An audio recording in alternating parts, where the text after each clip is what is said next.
Counter-terror police have taken over the inquiry into the collapse of a former Russian double agent and his daughter on a Salisbury Park bench. Sergei Skripal and his daughter both remain in critical condition in hospital tonight after being exposed to an unknown substance. The former spy was granted refuge in the United Kingdom after a spy swap with the Kremlin back in 2010 and settled in the cathedral city.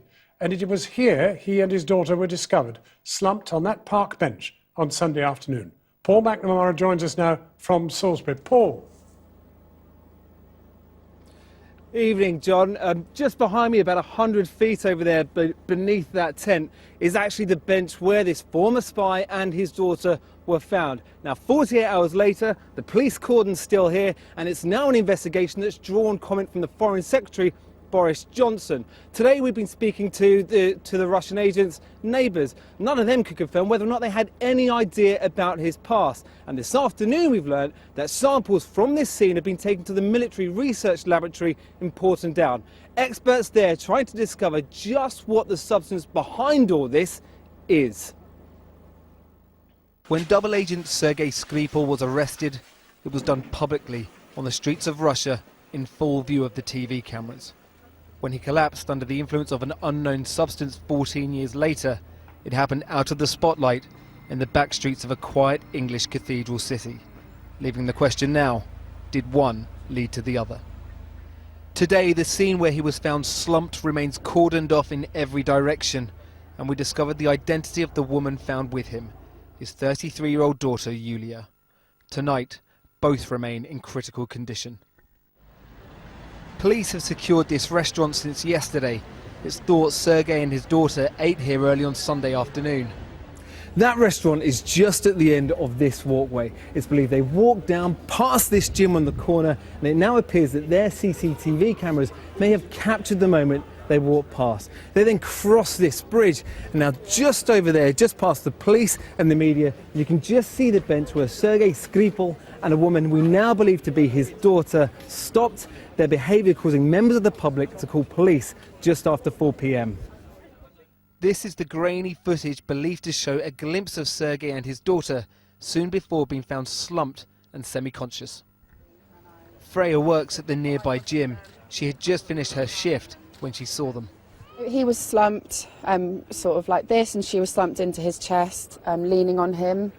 I don't know, they looked like they'd been there a little while, just the way that their bags were down and they were both slumped on each other. I just thought that they were just homeless people that had taken something too strong. I did feel a bit anxious, like I should maybe try and help, because she looked worse than he did. But I was a bit nervous, so I just walked on. Sergei and Yulia were rushed to Salisbury District Hospital. Yesterday, parts of the A&E were shut down and specialist teams sent in to decontaminate. Well, there are no cordons here anymore. The major incident that was declared is now over, and the hospital is back to being fully operational. But it wasn't just the two people at the centre of this incident that were brought here. A number of people from the emergency services also received treatment, and at least one of them stayed here overnight. Colonel Sergei Skripal's backstory is more spy thriller than suburbia. A former military officer jailed for 13 years in 2006. Convicted of informing MI6 of the identities of Russian intelligence staff working undercover in Europe. His freedom traded in 2010, a spy exchange captured here. All of that a world away from his recent life lived on this cul-de-sac in Salisbury. His neighbours tell of a polite, quiet man who kept himself to himself. This afternoon, the local police said this investigation had been taken out of their hands. This afternoon, the Metropolitan Police have confirmed that due to the unusual circumstances, the counter-terrorism network will be leading this investigation, as it has the specialist capability and expertise to do so. Tonight, there is no confirmation of what lines of inquiry police are pursuing, only questions as to why this former spy and his daughter lie in critical condition. Well, the Foreign Secretary Boris Johnson told the Commons that he's not pointing fingers, but warned that Britain will respond robustly if evidence of state responsibility for the Salisbury incident emerges. And in a sign of the very strained relations with Moscow, the Foreign Secretary took the extraordinary step of describing Russia as a malign and disruptive force. For their part, a spokeswoman for the Russian Foreign Ministry dismissed Mr. Johnson's comments as wild. Our political correspondent Michael Crick joins us. Michael.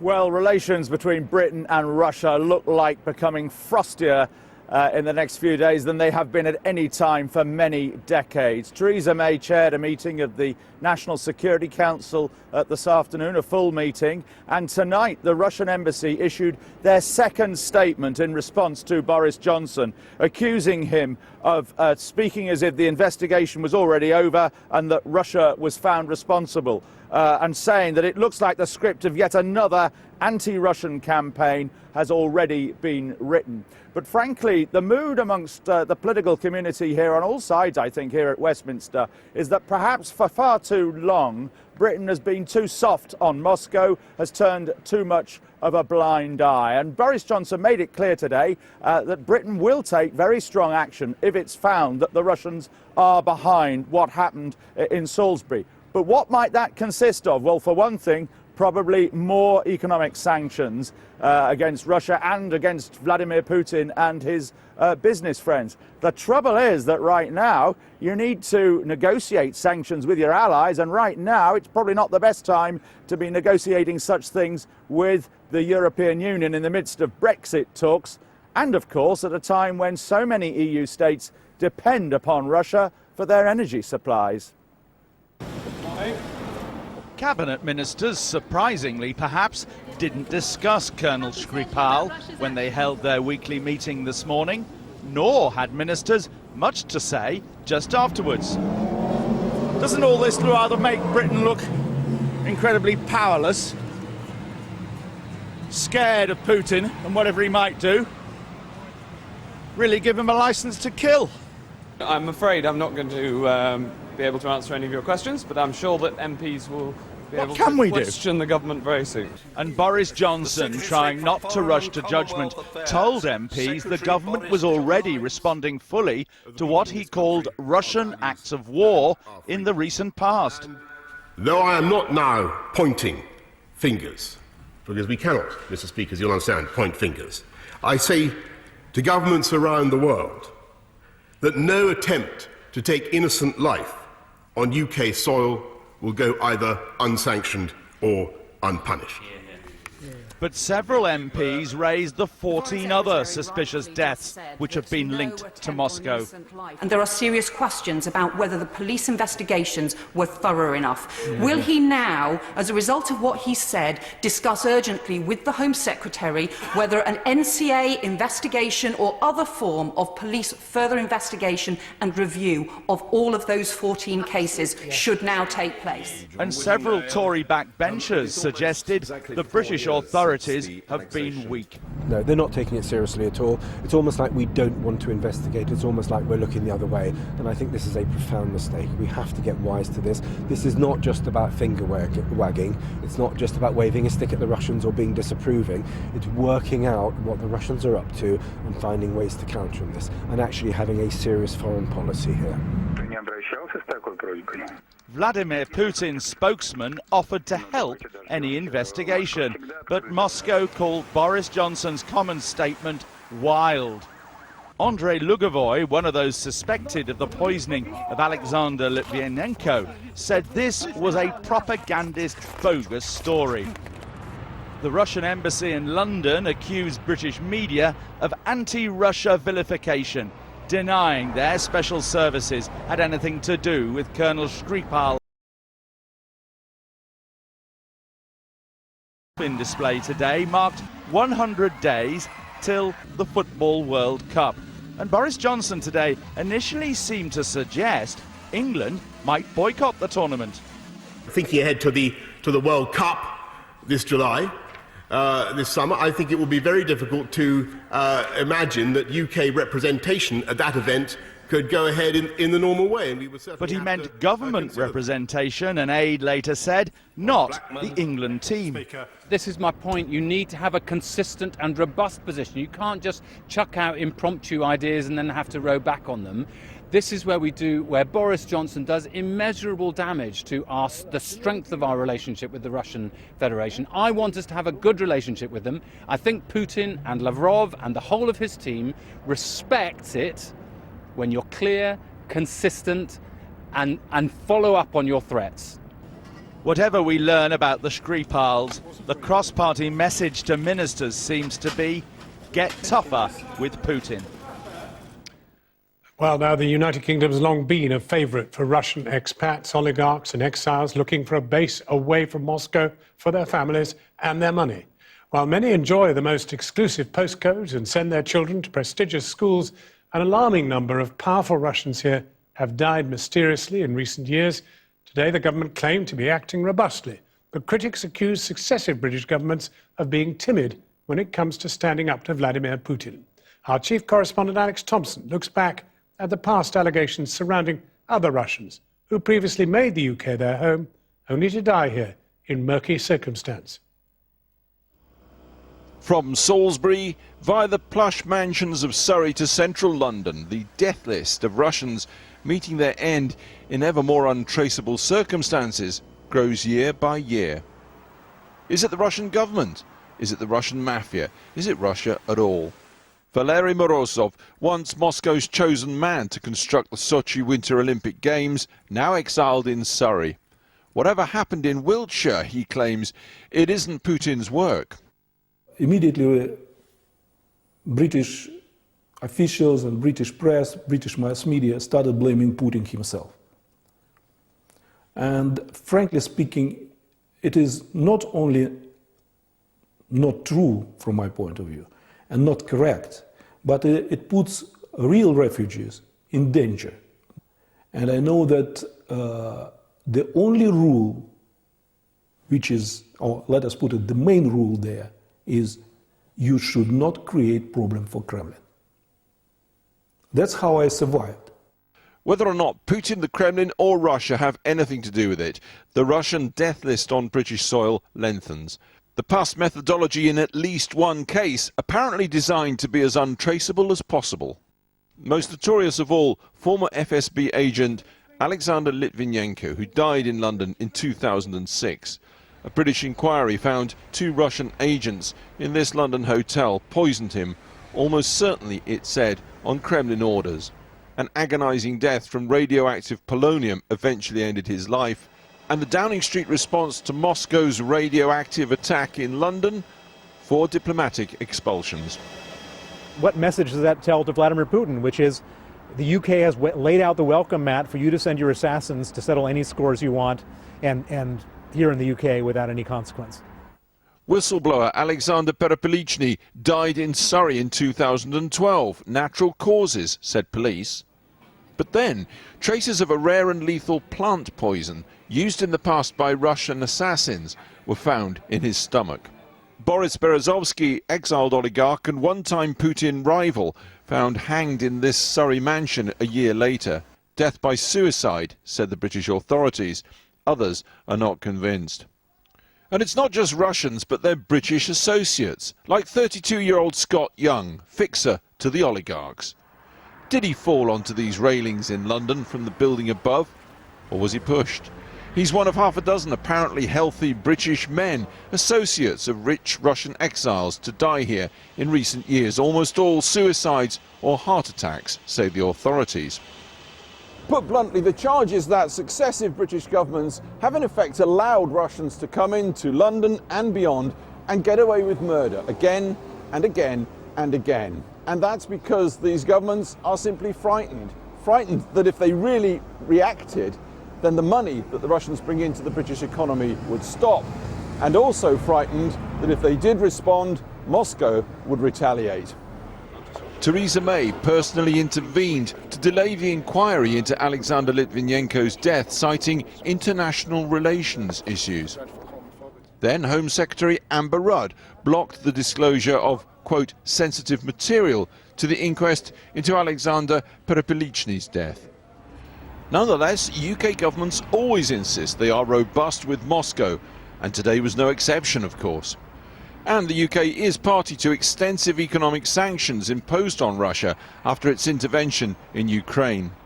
Words are incredibly cheap, and Putin knows that. The only thing that he respects is real consequences, and until I see those consequences, I don't have any confidence in the government to do anything. It's not just the UK, however. The heart of American political power also touched by the curious death of an influential Russian a long, long way from home. The case of Mikhail Lesin, Russia's former press minister, found dead in his Washington hotel room with blunt trauma injuries to his arms, legs, head and torso. The police said he fell over when intoxicated. It is embarrassing to be Russian these days, but don't ever be ashamed of who you are. A toxic brew of Putin's mafia state, currently the stuff of mainstream TV drama. Timid though, surely, set against the characters and mysteries of real lives lost. Well, with me is the journalist and, of course, the author of McMafia, Misha Glenny, and Alexander Nekrasov, a former advisor to the Russian government. But first, from Westminster Conservative MP Tom Tugendhat, chair of the Foreign Affairs Committee. Thank you for joining us, Tom Tugendhat. Of course, you have a military background. You've probably intersected sometimes with the intelligence services. What's your reading of what we're looking at today? Well, it's very hard to give a definitive answer, but it certainly does fit a pattern, and it's the pattern that concerns me. It's a pattern that we've seen not only in the United Kingdom, but also in parts of the Balkans, where Russian agents have sought to achieve their aims by using murder as a means of state policy. We saw it here in the United Kingdom, of course, with the Litvinenko attack, but we also saw it in Montenegro only recently, an incident which led to the Foreign Secretary, Boris Johnson, saying, quite rightly in December, that it had all the fingerprints of the Kremlin all over it. I mean, have the Russians got away with it for too long? I mean, the truth, once you start looking at the laundry list of killings in the years 2000 onwards, you're looking at quite a number of people. Well, there's certainly, I mean, one's got to be careful not to get too overexcited about this. It's quite clear that Russia has been seeking to eliminate its enemies, or rather Putin's enemies, by using murder as a means of policy for a number of years now. But it would be wrong to say that they've murdered everybody. They certainly haven't done that. They're not all powerful by any means. In fact, the very fact that they have to use murder as a means of state policy explains the weakness in the internal regime, that it is fundamentally so fraught with rivals and with conflict that they actually can't get through a normal political transition. Well, now, I mean, one obvious question is, if you have a spy swap, don't you have an obligation actually to provide pretty considerable protection? Well, it's too early to know whether or not we do have a spy swap, and it's too early to know whether or not the Russians did murder Mr. Skripal. So I'm not going to comment directly on those two events. But what is certainly clear is that Russia has, over the years, used murder and certainly seems to not be averse to continuing with that pattern. And indeed, they've also used force to change borders in Eastern Europe, as we've seen in Ukraine, in Crimea, and of course in Georgia. And we've seen them using kidnap as well, when they grabbed the Estonian border official in only a few years ago. So we're seeing a very aggressive regime, in fact, an aggressive regime which is propping up a giant kleptocracy. Well, I'll come back to you in just a moment, but I'd just like to bring in our other two guests. Misha Glenny, of course, McMafia crosses the great divide between the mafia, if you like, business and the rest of it, corrupt business, and the state. So, which is in play today? Well, it's difficult to tell until we have the forensic evidence so that we know what's going on. There are a couple of things I would say.